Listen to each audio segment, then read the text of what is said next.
بسم الله الرحمن الرحيم. اهلا وسهلا اعزائي المشاهدين وحلقه جديده والكوره وشوبير. بسرعه وبدون مقدمات، اتحاد الكوره اعلن العقوبات وانهى الحدوته الملتوته.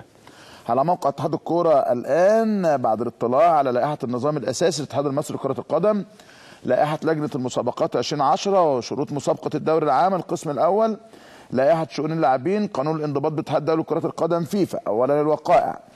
بتاريخ يوم الاربعاء الموافق الاول من فبراير 2012 بمحافظه بورسعيد اقيمت مباراه كره القدم للفريق الاول للنادي المصري والاهلي على ملعب استاد محافظه بورسعيد ملعب النادي المضيف ضمن مسابقه الدوري العام للقسم الاول وما صاحبها من احداث مؤسفه تمثل خروجا على الروح الرياضيه والسلوك الرياضي والاخلال بالنظام العام، ونتج عن ذلك ازهاق للارواح الطاهره البريئه، وكانت الاسباب حاصله قيام بعض المشجعين المصري بالاعتداء على جماهير النادي الضيف النادي الاهلي، وما انتهى إليه تقارير مراقبي المباراة والحكام وما تضمنه شريط البث الرسمي للتلفزيون المصري من مخالفات مبينة على النحو التالي: 1. قيام لاعب الأهلي حسام غالي بارتكاب سوء سلوك تجاه حكم المباراة. 2. قيام المدير الفني مانويل جوزيه بارتكاب فعل سوء سلوك تجاه حكم المباراة. 3. قيام جماهير النادي الاهلي المصاحبه للفريق برفع لافتات مسيئه مع اشعال الالعاب الناريه والقائها بارض الملعب. 4. قيام جماهير النادي المصري بالاعتداء على جماهير النادي الاهلي والتي ترتب عليها سقوط ضحايا ابرياء لتلك الواقعه الفاجعه مع سقوط جرحى ومصابين. 5. تقصير النادي المصري في تجاه الفريق الضيف وجماهيره، وحيث أن الاتحاد المصري المنوط به تطبيق العقوبات الرياضية المنصوص عليها في لوائحه، وقد ثبتت تلك المخالفات في تقارير الحكام ومراقبي المباراة، مما يستلزم تطبيق العقوبات الرياضية الواردة في هذا القرار. ثانيا اللوائح وشروط المسابقة، حيث أن الثابت من شروط تنظيم مسابقة الدوري العام القسم الأول موسم 2011-2012 والمعلنة للأندية بتاريخ 9 أكتوبر 2011، والتي تستوجب على الأندية توعية مشجعيها بالالتزام بالسلوك الرياضي السليم مع إبلاغ أجهزة الأمن بالعناصر المعروفة لديها بإثارة الشغب لاتخاذ اللازم معها درءا للخطر. وحيث أن لائحة المسابقات المعتمدة من مجلس إدارة الاتحاد المصري لكرة القدم بجلسته رقم 16 والمنعقدة بتاريخ 15 يوليو 2010 والتي تضمنت حق مجلس الإدارة في توقيع عقوبات أشد مما تنص عليه اللائحة إذا اقتضى الأمر ذلك، كما تضمنت المادة 25 من ذات اللائحة الجزاءات التي تضمنتها لائحة المسابقات، وجاء بالفقرة 9 من المادة سالفة الذكر الحرمان من الاشتراك في أي نشاط خاص بكرة القدم، كما جاء بالفقرة ب من المادة 99 من تقرير مسؤولية النادي المضيف ومسؤوليته عن أفعال تابعيه وسلوكهم ويدخل ضمنهم الجماهير.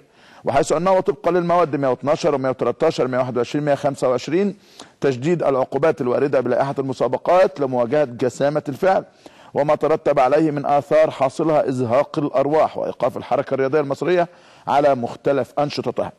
وحيث توافق لائحة المسابقات وشروط المسابقة 2011-2012 من حيث المبدأ والموضوع مع أحكام المواد 12 و28 من لائحة الانضباط الفيفا. ثالثا العقوبات.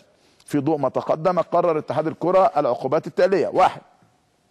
حرمان النادي الاهلي من اللعب بجمهوره 4 مباريات رسميه في اي من مسابقات الاتحاد المصري لكره القدم لتكرار جماهيره اشعال الالعاب الناريه والقائها بارض الملعب اثناء المباراه، وكذلك لرفعها لافتات تحمل عبارات مسيئه. 2. ايقاف السيد مانويل جوزيه المدير الفني للنادي الاهلي 4 مباريات رسميه مع غرامه 5000 جنيه لسوء السلوك الرياضي تجاه حكم المباراه. 3. ايقاف حسام غالي لاعب النادي الاهلي 4 مباريات رسميه مع غرامه قدرها 5000 جنيه لسوء السلوك الرياضي تجاه حكم المباراه. 4. حظر اللعب على ملعب استاد محافظه بورسعيد لمده 3 سنوات ميلاديه من تاريخ العمل بالقرار نتيجه للاحداث التي وقعت به. 5.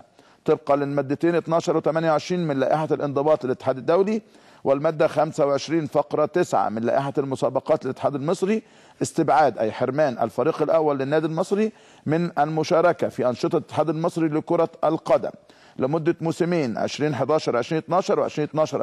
و2012-2013 ودون المساس في حقوق فرق الشباب والناشئين والبراعم من المشاركة، وذلك حفاظا على قاعدة النشء الرياضية مع التزام النادي المصري بعقود لاعبين من الفريق الأول. ويحق للنادي المصري المشاركة في أنشطة الاتحاد بداية من مسابقة الدوري العام الممتاز القسم الأول الموسم الرياضي 2013-2014، وذلك بعد تنفيذ العقوبة. صدر هذا القرار بتاريخ 21 مارس 2012 ويعمل به من تاريخ 24 مارس 2012. كابتن أنور صالح المدير التنفيذي. لا أعلم إن كانت عقوبة أم مكافأة. قلنا نشتغل طبقا للوائح.